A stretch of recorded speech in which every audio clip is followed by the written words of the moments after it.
As the World Cup enters the knockout stages, it is difficult to gauge the mood surrounding what should be the sport's most important and prestigious tournament.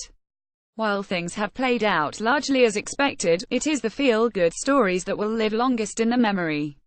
Whether it is the way Papua New Guinea have proved to be such wonderful hosts, playing in front of sell-out crowds in Port Moresby, Samoa, and Tonga's Spinet Ingling pre-game tete-a-tete, or the encouraging progress of some smaller nations, there is much to sit back and smile about.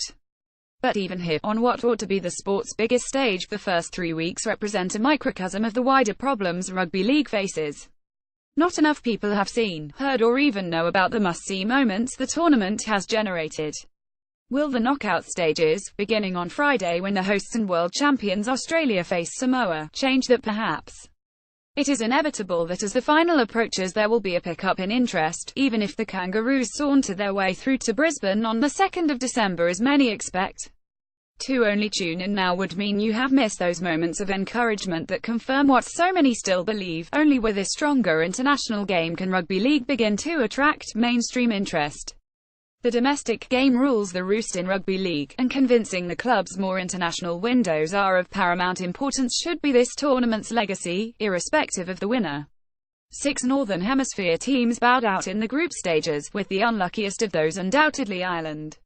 By far the weakest of the home nations in recent years, as well in the number of heritage players putting up their hand to play for the Wolfhounds saw them win 2 of their 3 group games, yet they still failed to qualify from Group C. A much improved Ireland side won 2 of their group games but were still eliminated. Photograph will Russell Getty Images. That is another gripe about the format. Try explaining to a casual Irish sports fan why their nation failed to qualify, yet Samoa, who did not win a game in the group stages, play Australia in the first quarter-final on Friday. Thankfully, the increase to 16 teams for the 2021 World Cup will ensure this convoluted nonsense is a thing of the past.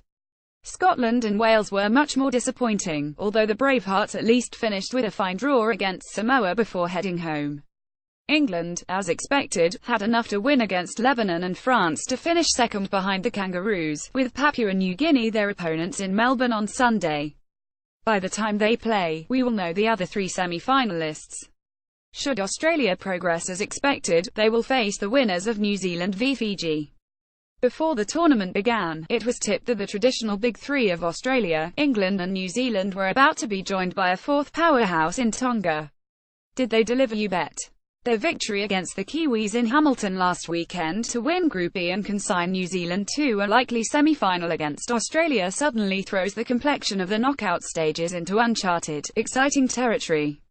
It will have raised a smile from England for sure, who now know they can avoid the Kiwis in the semi-finals, with either Tonga or Lebanon waiting if they see off PNG.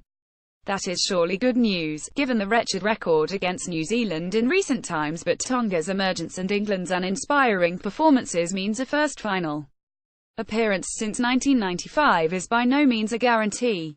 That the 6 teams who have been eliminated all hail from the Northern Hemisphere is another telling sign, too. The player pool is significantly larger south of the equator and arresting that trend will take years, maybe even decades.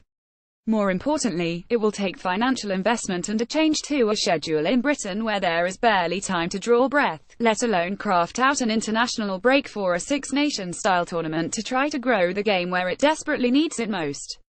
Ironically, and not for the first time, rugby league's biggest obstacle is none other than itself. What we have seen so far has been everything we should expect from a World Cup, but the business end, on and off the field, starts here. Crucially, there could yet be a couple of twists and turns which serve as a wake-up call that maybe, just maybe, International Rugby League is worth prioritising.